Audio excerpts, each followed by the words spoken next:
Good morning, students. Today we will study about linguistic diversity. Students, as you know, linguistic is derived from the word language. Means language में diversity, जो different types of language जो हमारे देश में बोले जाते हैं, इसे ही लिंग्विस्टिक डाइवर्सिटी कहते हैं.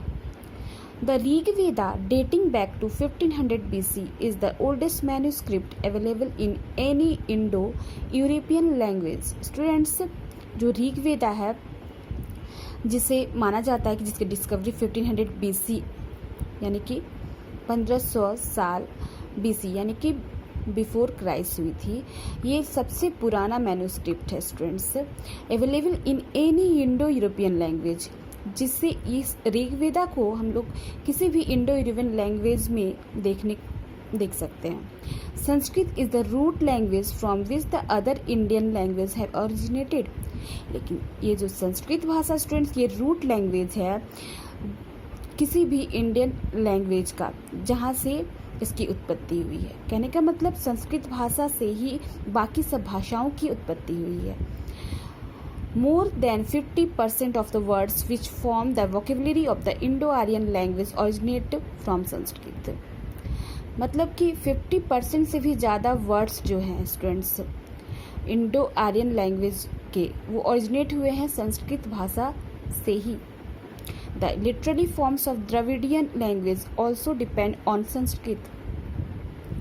जो literary forms of Dravidian language का, द्रविडियन लैंग्वेज मतलब होता है students a large family of language spoken in South and Central India and Sri Lanka.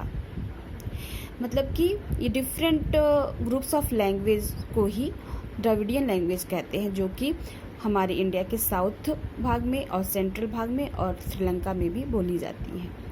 तो ये भी जो है संस्कृत भाषा पे ही डिपेंड है. Hindi is the most widely spoken language in India, followed by Bengali, Telugu, Marathi and Tamil. Hindi भाषा जो है स्टूडेंट्स, ये किसी भी क्षेत्र के लोगों के द्वारा बोली जाती है, चाहे वो बंगाली हो, तेलुगु हो, मराठी हो, तमिल हो. Use of Tamil in peninsular India dates back to the 3rd millennium BC. Tamil भाषा का प्रयोग जो है स्टूडेंट्स पेनिनसुलर इंडिया में, पेनिनसुलर इंडिया के बारे में मैंने आप लोगों को बताया कि पेनिनसुलर इंडिया किसे कहते हैं, जो सदर्न मोस्ट पार्ट है हमारे इंडिया का.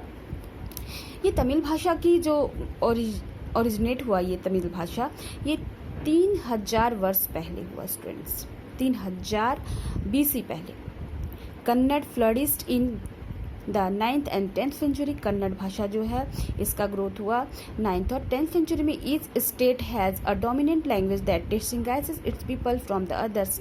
इस तरह से हर स्टेट का अपना डोमिनेंट लैंग्वेज है, मतलब कि मुख्य भाषाएं हैं, जो कि यहाँ के लोगों को उनके लैंग्वेज के बेसिस पर अलग करती है. The 8th schedule to the Indian constitution list 22 languages that the government of India has the responsibility to develop.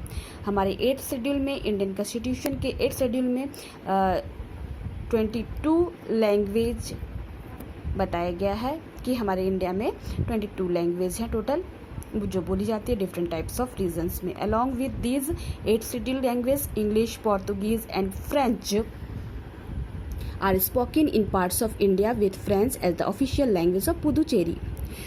तो along with these 8 schedule language, English, Portuguese, French, ये सारी भाषाएं भी इंडिया में बोली जाती है as the official language of Puducherry, Puducherry के ऑफिशियल लैंग्वेज के रूप में.